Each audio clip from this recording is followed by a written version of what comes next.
Amén, hermanos. Aprovechando que están así de pie, vamos a abrir la Biblia para leer unos versículos que se encuentran en el Evangelio de Juan, el capítulo 17.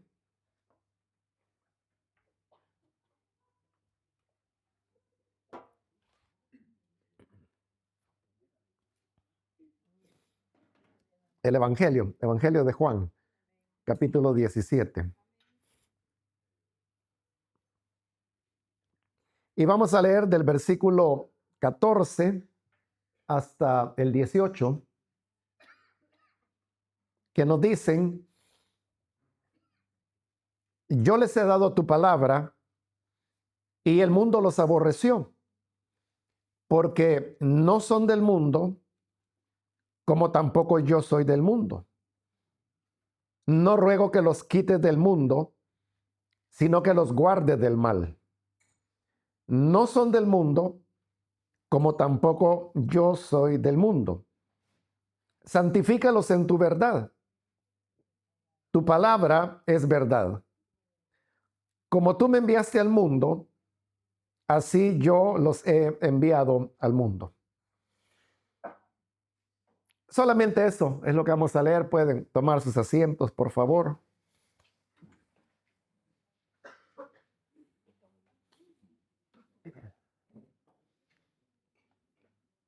Bien, el tema, como lo acaba de decir el hermano Marcos, es sobre las familias contraculturales.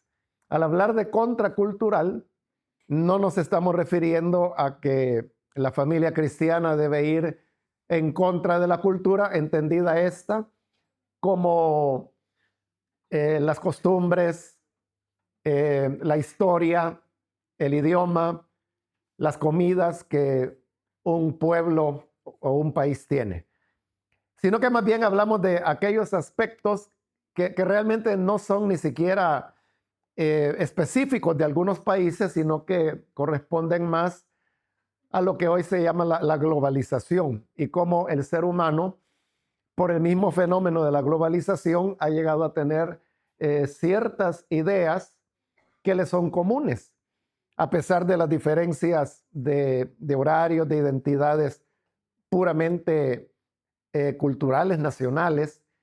Y es con relación a eso de lo que queremos hablar, el papel o el rol que a la familia le corresponde ante estas ideas que, repito, están en el globo, en el planeta entero, y que de alguna forma desafían enseñanzas o valores de la fe cristiana.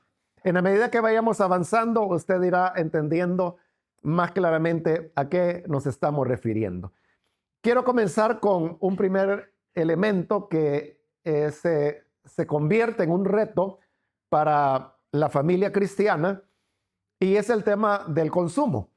Este no es un tema nuevo. Desde hace pues ya muchos años atrás, las sociedades se fueron organizando alrededor del consumo. Y por eso es que hablamos de que pertenecemos a sociedades del consumo, donde el valor de las personas muchas veces se mide por lo que ella pueda consumir. Así, por ejemplo, hay la expresión del VIP, ¿no?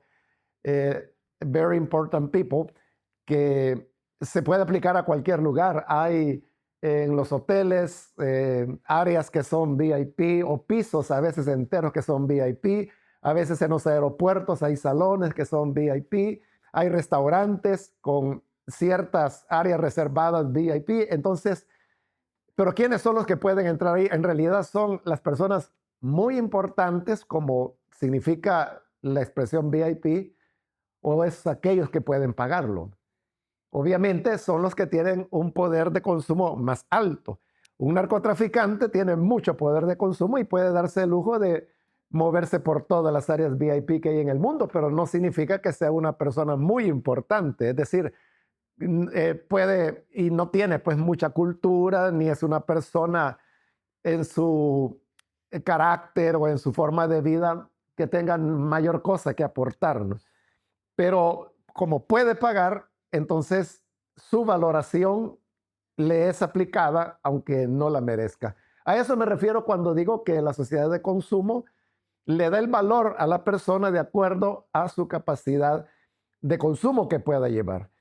Este consumismo ha llevado, entre otras cosas, a que en nuestro planeta en la actualidad se encuentre en una crisis climática, que hemos comenzado a verla ya alrededor del mundo, dependiendo de la latitud del planeta donde uno vive, así se manifiestan los cambios debidos al calentamiento global, ¿no? En algunas latitudes del mundo se manifiestan sequías o en grandes incendios. En otras latitudes es lo inverso, ¿no? Lluvias muy intensas, inundaciones, desbordamiento de ríos. Los mares van avanzando, sabemos que los casquetes polares se están derritiendo. Y hoy en este mes de octubre, el 15 de octubre para ser más exactos, un grupo de 160 científicos especializados en el planeta Tierra dieron a conocer de que hemos llegado ya a lo que ellos han llamado uno de los puntos de inflexión, le llaman ellos. Los puntos de inflexión son aquellos donde la realidad cambia y regresar de ella ya es muy difícil, y por eso algunos también le llaman puntos de no retorno.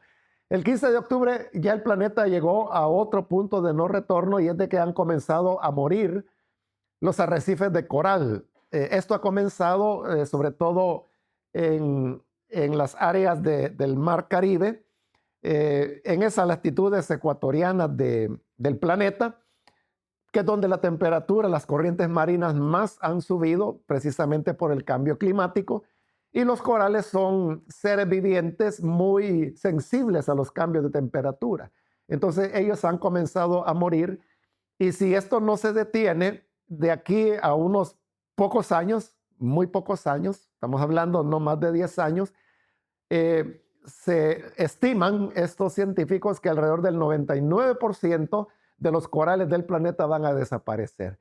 Eso trae serias consecuencias para la vida humana y sobre todo para las generaciones futuras.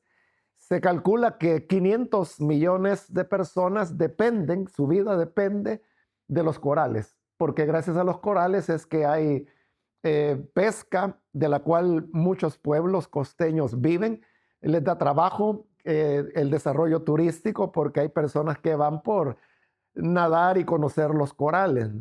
Y además de eso, también los corales producen la cantidad de oxígeno de muchos seres marítimos cuya vida depende de la existencia del coral. Bueno, pues eso ya ha comenzado a suceder. Ante esto, ¿cómo queda la familia cristiana? Entendiendo de que en la palabra de Dios, en el libro de Génesis, claramente dice la escritura que Dios ha creado los cielos y la tierra, creó al hombre y la mujer y los colocó, dice, en el jardín, en Edén, para que labraran la tierra y la cuidaran.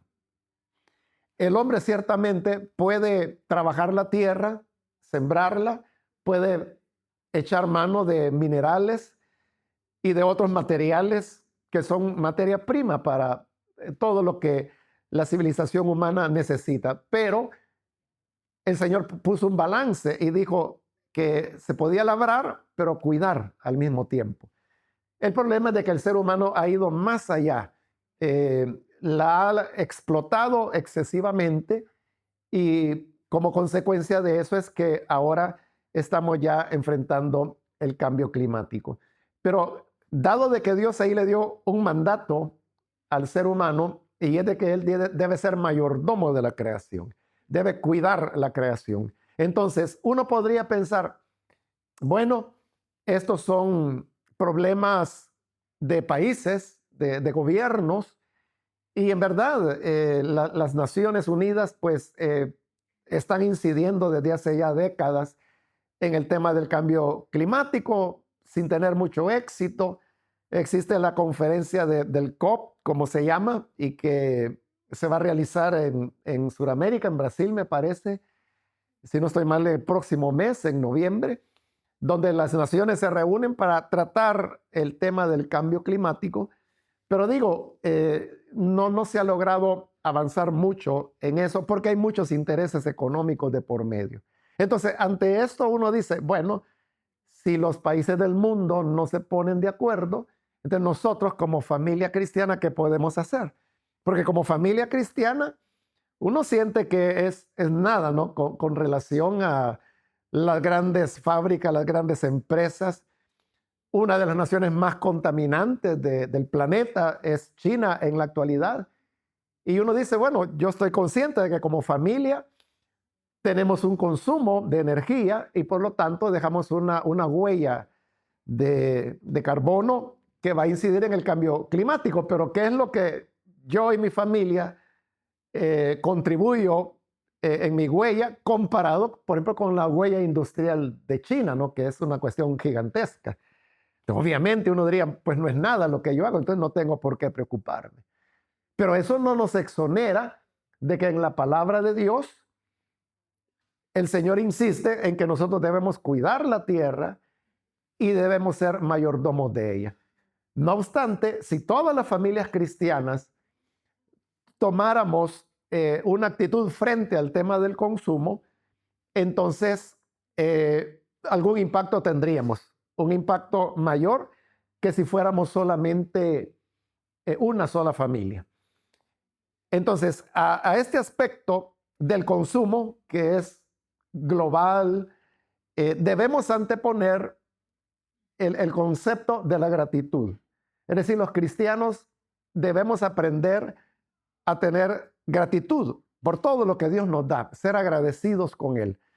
Porque en el consumismo se nos pide que cada vez tengamos más y más, o que vayamos adquiriendo aparatos de la más reciente tecnología.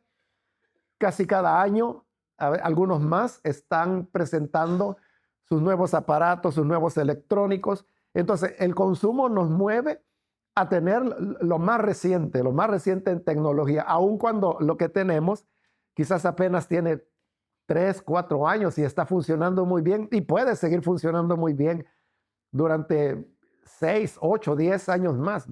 Pero el consumo nos invita a que continuamos adquiriendo. Entonces, frente a ese impulso del consumo, nosotros podemos anteponer la gratitud.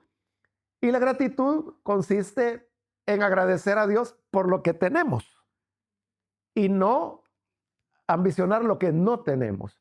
Porque en esto es de no parar. En el consumo es de no parar. Uno siempre querrá más y más y más y más. Pero si uno aprende a tener gratitud o contentamiento, como es la palabra que utiliza el Nuevo Testamento, entonces uno aprende a agradecer lo que tiene, a disfrutarlo y a vivirlo. ¿En qué aspectos nosotros podemos mostrar gratitud?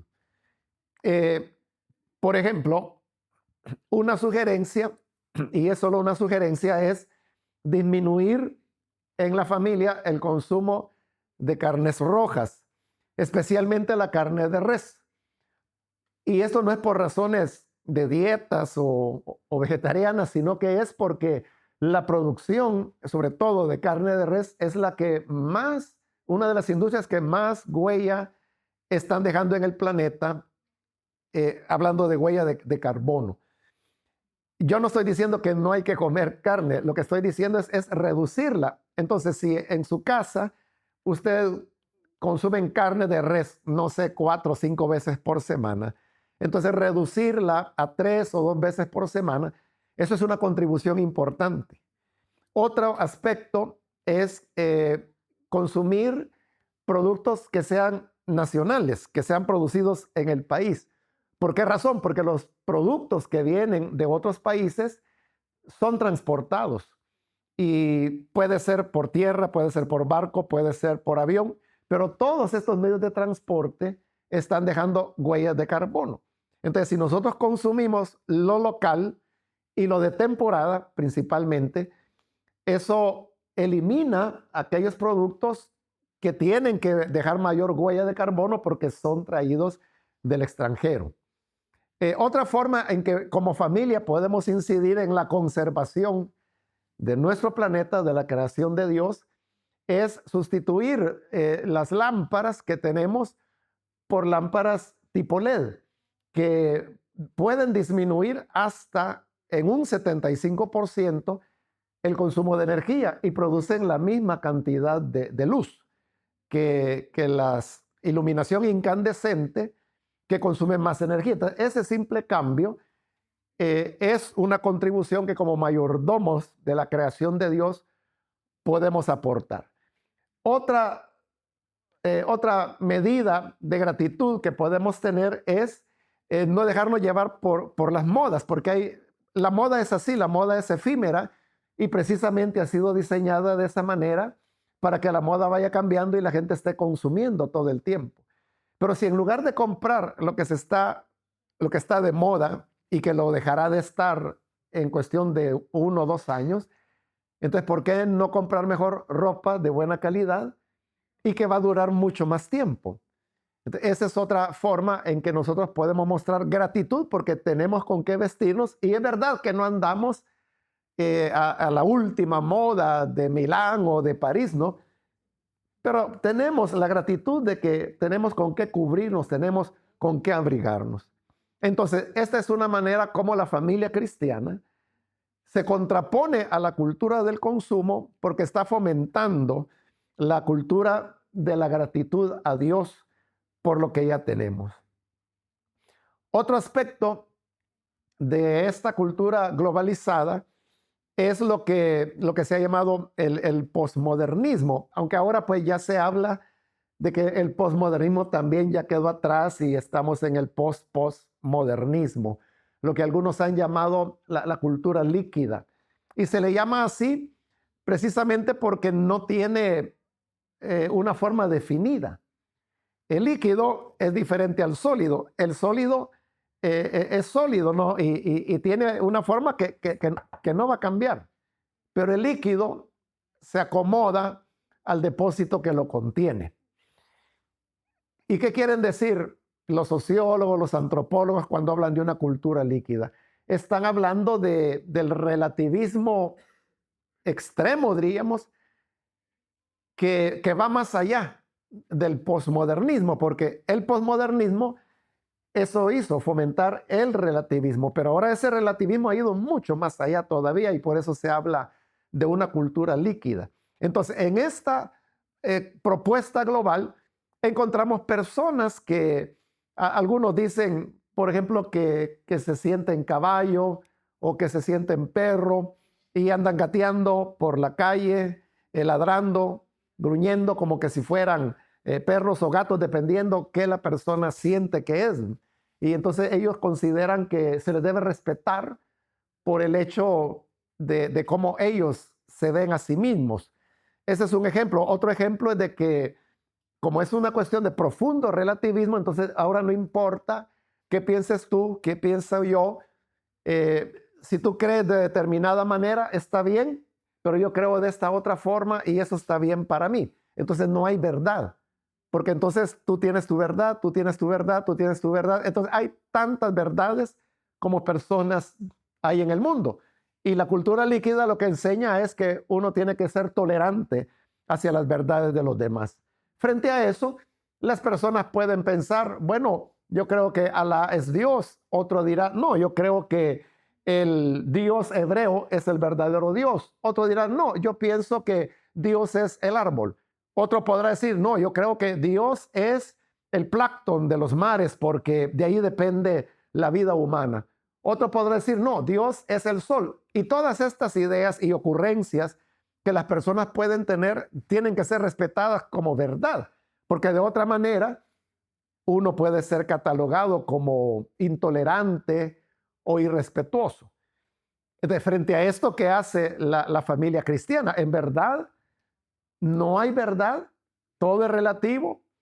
Los mandamientos de Dios, cuando Él dice, por ejemplo, no robar, se convierte hoy en algo relativo donde pudiera ser que yo tome las cosas del vecino, probablemente esté bien, probablemente hasta sea un acto de justicia. Estoy recuperando lo que el sistema me quitó, por ejemplo, ¿verdad? Entonces, es una manera de relativizar el tomar cosas que no me pertenecen. Entonces, frente a esto, la familia cristiana lo que debe hacer es hacer prevalecer las verdades, porque nosotros creemos que hay verdades absolutas. Cuando Pilato le preguntó a Jesús, ¿qué es la verdad? Jesús, a él no le respondió, pero anteriormente, en el mismo evangelio, que es el evangelio de Juan, Jesús ya había dicho, yo soy la verdad. Entonces, no había duda que había una verdad y esa verdad era Él, era Jesús y por lo tanto sus enseñanzas. Nosotros sabemos que la Biblia es la palabra de Dios y por lo tanto es la verdad y la vemos como autorizada. Entonces, cuando la familia cría a los hijos, les enseña que hay verdades absolutas, que Dios es la verdad absoluta y que Dios ha dicho esto y lo otro. Entonces, la familia, dentro de su ámbito privado, fomenta el respeto y la vivencia de estas verdades.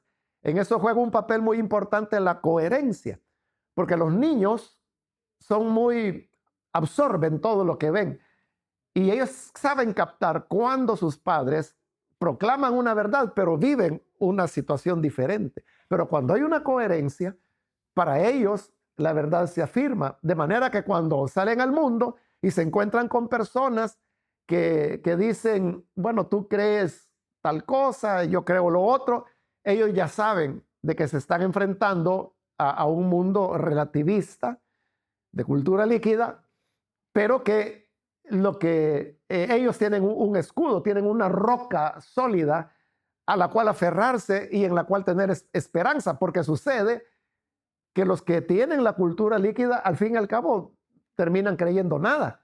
Y en las horas de crisis, a la hora de la enfermedad o a la hora en que tengan que enfrentarse a la muerte, ¿de qué se van a aferrar? ¿Se van a apoyar en las opiniones de un TikToker por allá o se van a apoyar en la opinión de un influencer o de lo que dijo un médico por allá o lo que dijo un nutricionista allá por Sudamérica? ¿Qué le va a dar esperanza? Entonces, ahí es donde la familia debe fomentar en su seno y sobre todo a los niños convicciones que son las que les van a servir para poder tener seguridad frente a la vida. Hace muchos años leí en algún lugar de que la razón de colocar arena, piedras en los acuarios no es tanto con fines decorativos como lo ve la gente, sino que es con el propósito de que los peces puedan medir la profundidad, porque si el acuario no tiene nada, no tiene ni una piedrita, no tiene arena, no tiene nada, entonces los peces no saben qué tan hondo es la profundidad del agua. Entonces se quedan nadando únicamente en la superficie. Pero cuando ya se coloca alguna piedra, arena, alguna decoración, entonces ya el pez mide la profundidad y eso les da seguridad, porque ya saben dónde está el límite. Ya saben a qué se van a enfrentar y ahí es donde ellos comienzan ya a moverse con libertad dentro del acuario. Eso es lo que el ser humano necesita. Tener como elementos claros que le digan, aquí se puede, esto es verdad, en esto puedes confiar, puedes creer en esto. Las promesas de Dios son promesas en las cuales podemos creer. O sea, nosotros nos jugamos la vida cuando fomentamos en las personas este tipo de fe, pero ¿por qué lo hacemos? Porque creemos que es la verdad. Entonces, cuando le decimos a una persona, ante la situación que usted esté viviendo, ore a Dios y Él le va a ayudar, Él le va a dar la salida. Pero ¿en qué nos basamos para eso? O sea, nos basamos en las promesas que Dios ha dado. Y la razón por la cual el cristianismo sobrevive hasta el día de hoy es porque este evangelio es la verdad. O sea, la oración funciona, las promesas de Dios funcionan, la confianza en Dios funciona, el temor a Dios continúa funcionando. Guardar las normas éticas de la palabra de Dios continúa funcionando, sigue siendo verdad que lo que el hombre siembra, lo cosecha. Sigue siendo verdad que aquel que se ensoberbece, el Señor lo va a humillar. Entonces, esos son principios que funcionan por todas partes y por eso es que la Biblia no pierde vigencia. Quiero hablarles ahora de un tercer aspecto de este mundo globalizado y tiene que ver con el tema de la virtualidad.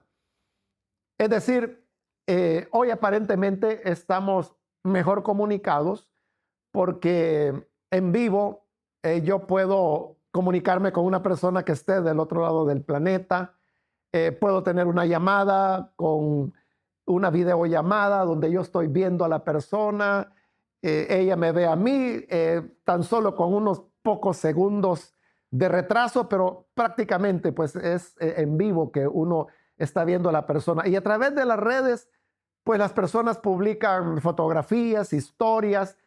Estoy en este lugar, la gente publica lo que va a comer, se fotografía en todos los baños de los centros comerciales y hoteles a donde van. Entonces, pareciera de que estamos en un mundo muy comunicado, pero la verdad es lo contrario. Y es de que las redes sociales lo que han producido es mayor soledad y mayor distanciamiento entre las personas. Porque es cierto que mientras yo en mi teléfono puedo estar leyendo lo que un influencer japonés dice en su visita a Vietnam, por ejemplo, puedo estar viendo eso, pero no estoy platicando con mi familia que está sentada en la misma mesa en ese momento conmigo. Entonces me acerca al japonés que está de paseo en Vietnam, pero me aleja de la familia o de las personas que yo tengo a mi lado. Entonces, frente a esta cultura de la virtualidad, nosotros tenemos que fomentar la cultura de la comunión. Y la comunión viene dada por el vernos cara a cara, por el platicar, el poder sonreír, el poder dejar de lado los aparatos electrónicos y poder confiarnos necesidades, inquietudes, preguntas que tenemos. Y cuando se trata de la familia, uno puede tener un mayor acercamiento, un mayor calor. Hay abrazos, hay expresiones que no se pueden transmitir de manera virtual. Un apretón de manos, un abrazo, querer transmitir consuelo a otra persona virtualmente no se puede, pero cuando lo hacemos físicamente, entonces sí se logra esta comunión estrecha, que es la que disfrutaba el apóstol Juan cuando él colocaba su cabeza sobre el pecho del Señor. Ese acercamiento, ese contacto físico no se puede tener a través de ninguna virtualidad, pero si Juan lo procuraba, era porque estrechaba la relación que él tenía con el Señor Jesús. Jesús fue alguien que no solo se comunicaba con palabras, sino que con muchos gestos. Tocaba a los niños, los cargaba en brazos, tocaba incluso a los muertos para resucitarlos, tocaba a los leprosos para sanarlos, ponía sus dedos en los oídos de un sordo para abrirle sus oídos, permitió que aquella mujer que era pecadora llorara a sus pies, le besara a sus pies, se los secara con sus cabellos. Le criticaban eso porque decían, si este fuera profeta, no dejaría que esta mujer le tocara porque él sabría qué clase de mujer es ella. Pero Jesús era así, alguien que fomentaba el contacto físico. Cuando habló de la oveja perdida, dice que la toma y la coloca sobre sus hombros. Te está hablando ahí de cargar a la oveja. Hay un contacto físico, hay un apoyo. Entonces, como familia cristiana, nosotros debemos fomentar la comunión y propagar esto al interior de la familia, es decir, tener expresiones físicas de afecto, como dije, el poner la mano sobre el hombro, el abrazar a los niños, el darles un beso, el acariciar su cabello.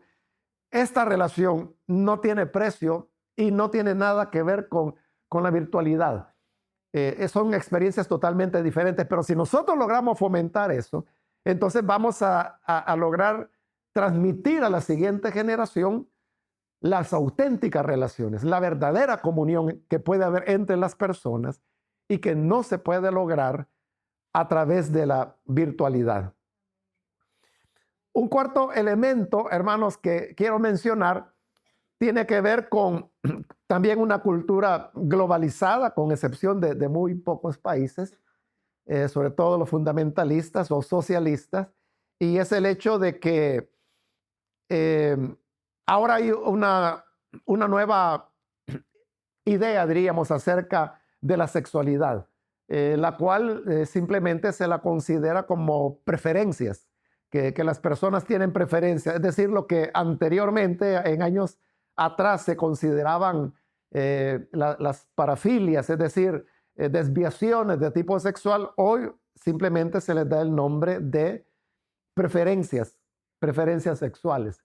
De tal manera de que las personas pueden decir, mi preferencia es tener, si es un hombre, pues tener relaciones con otros hombres, si es mujer, con otras mujeres, la homosexualidad, o personas que practican, por ejemplo, el transvestismo, lo que es las tendencias transgénero y las tendencias transexuales, ¿no? Entonces, todo esto se ha ido complejizando porque el mundo está como muy afanado, diría yo, y muy enfocado en este tipo de lo que serían las expresiones sexuales, ¿no?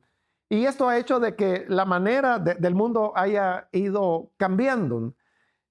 Por ejemplo, la homosexualidad hasta hace muy pocos años se continuaba considerando un trastorno de la sexualidad, pero hace unos 6, 7 años ya no se la consideró así, sobre todo por las presiones que ahora hay alrededor del mundo. De tal manera de que incluso pues en el sistema educativo, en las escuelas, hoy es común en diversos países que a los niños les enseñen de que no hay ningún problema si el niño quiere vestirse como niña o que si él se siente niña puede decir que es niña.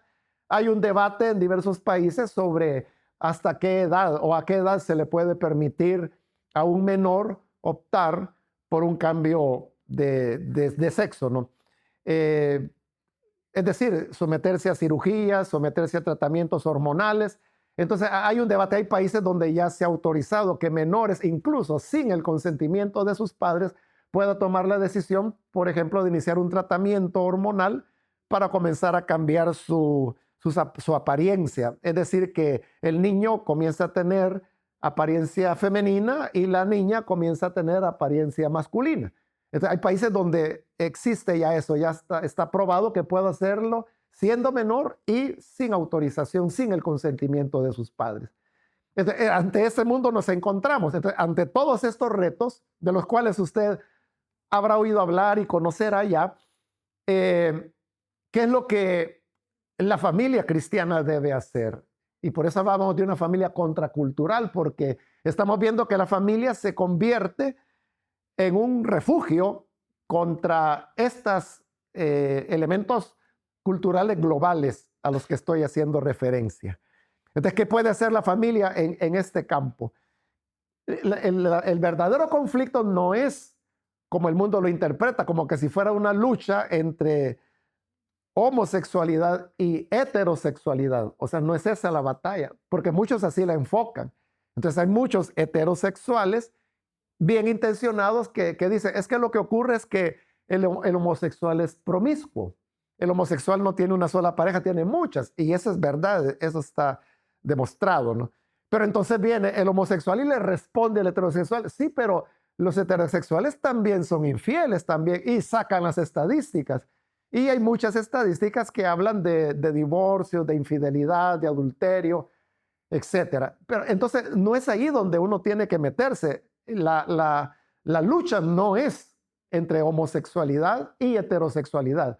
La lucha es entre homosexualidad y heterosexualidad contra santidad de la sexualidad. Ese es el otro polo. Entonces, ¿qué es lo que establece la santidad de la sexualidad?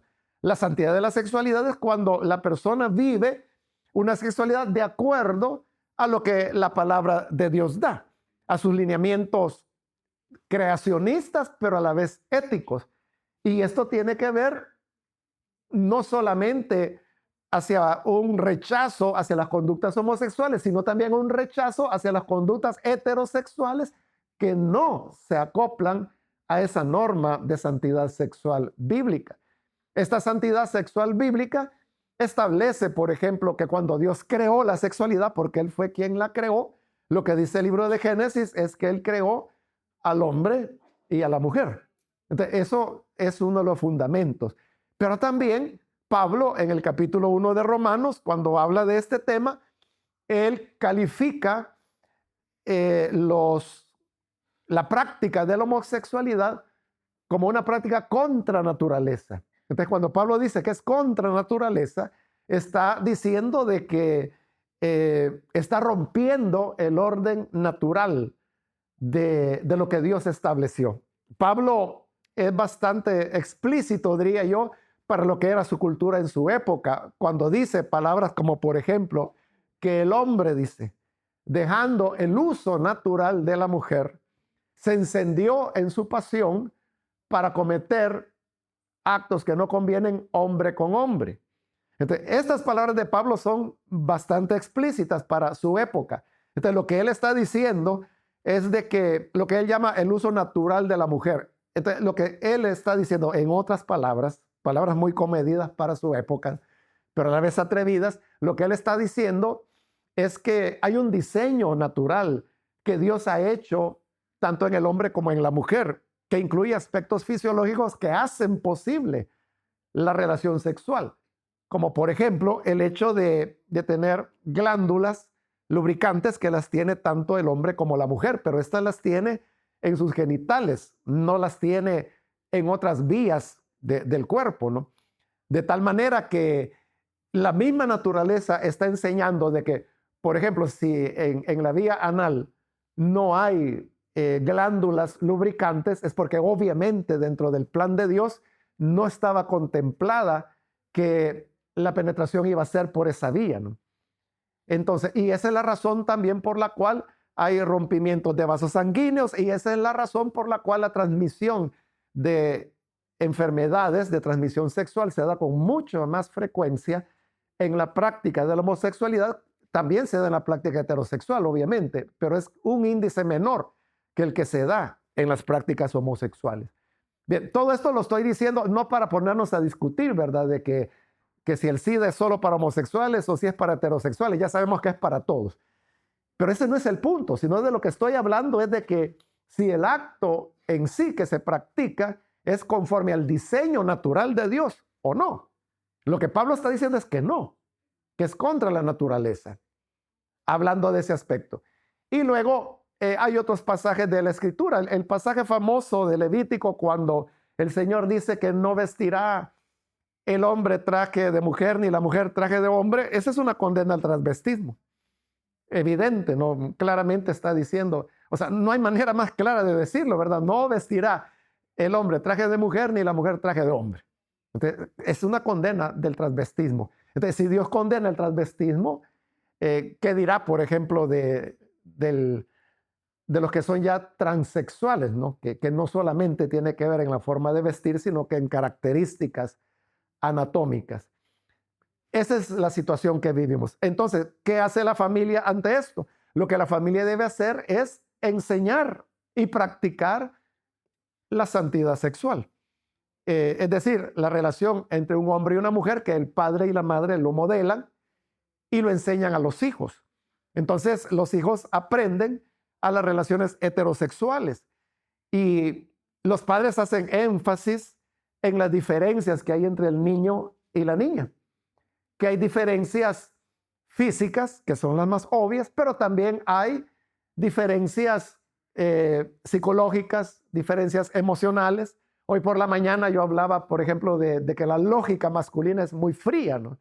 Y yo decía, la mujer también tiene lógica, pero lo que ocurre es que es una lógica más sensible, más emocional. Entonces, no significa que sea menos lógica, simplemente son diferentes, pero esas diferencias nos ayudan a comprendernos. Cuando el hombre dice, ¿quién entiende a las mujeres? Es él quien no las entiende porque no ha comprendido que la lógica de ella es diferente. Él quiere que la mujer piense como hombre y no es hombre, es una mujer.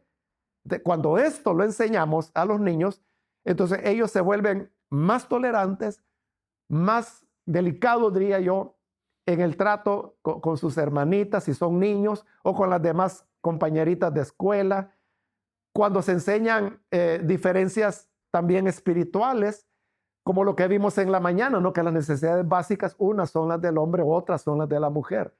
Pero también hay necesidades espirituales, como el hecho de que la mujer es mucho más sensible a las cosas del espíritu que el hombre. Y esa es la causa por la cual en todos lugares y en todas las épocas, siempre las iglesias tienen más mujeres que hombres. Y las mujeres muestran más perseverancia, más dedicación, más entrega. No es que no haya hombres entregados, no es que no haya hombres dedicados o perseverantes, los hay. Pero hablando proporcionalmente, siempre son más las mujeres. Entonces, fomentar la comprensión de estas características propias, entonces el niño va a entender de que aunque un hombre se disfrace de mujer y parezca mujer, él sabrá que es un hombre disfrazado.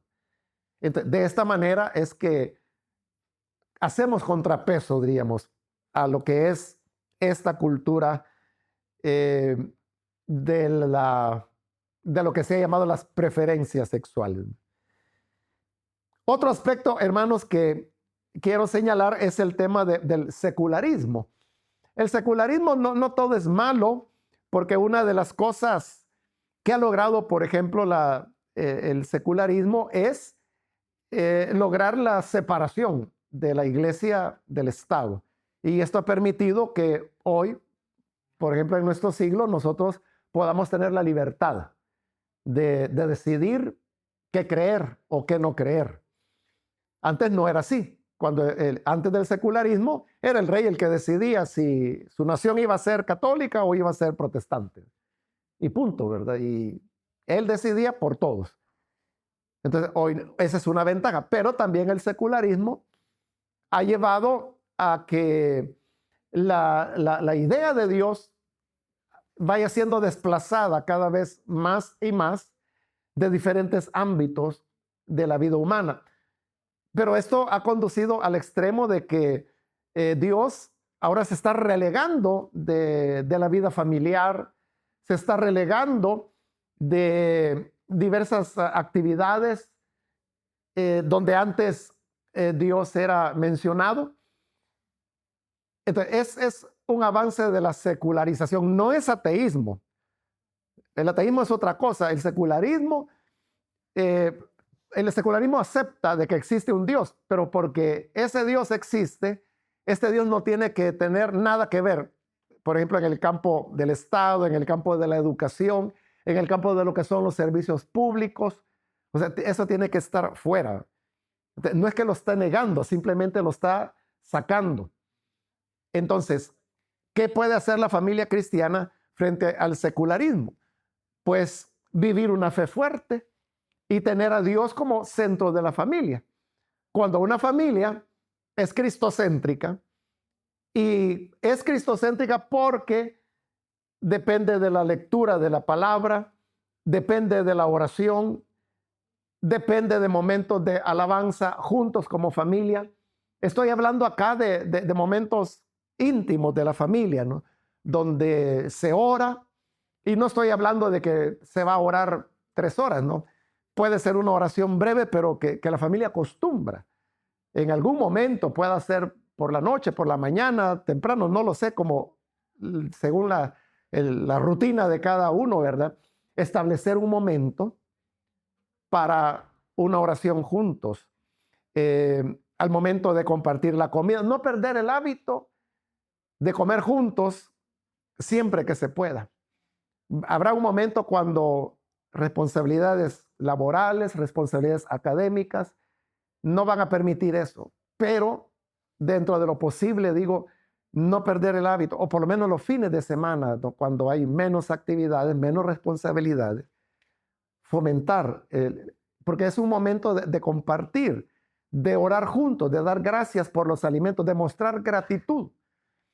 Y cuando la familia pone en el centro a Dios, cuando se vuelve cristocéntrica, entonces esto es un contrabalance, diría yo, que se está oponiendo al secularismo.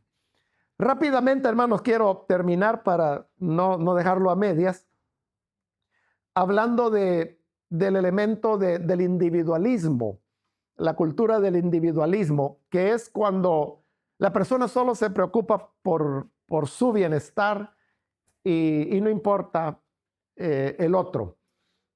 Yo soy el que tengo que superarme, yo soy el que tengo que salir adelante, yo soy el que tengo que ver por mí mismo y aquellos que son un poquito más generosos y por mi familia, dice.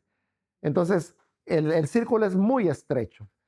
Entonces, frente al individualismo, nosotros tenemos que anteponer la compasión de Jesús. Jesús fue alguien que se preocupó por los demás.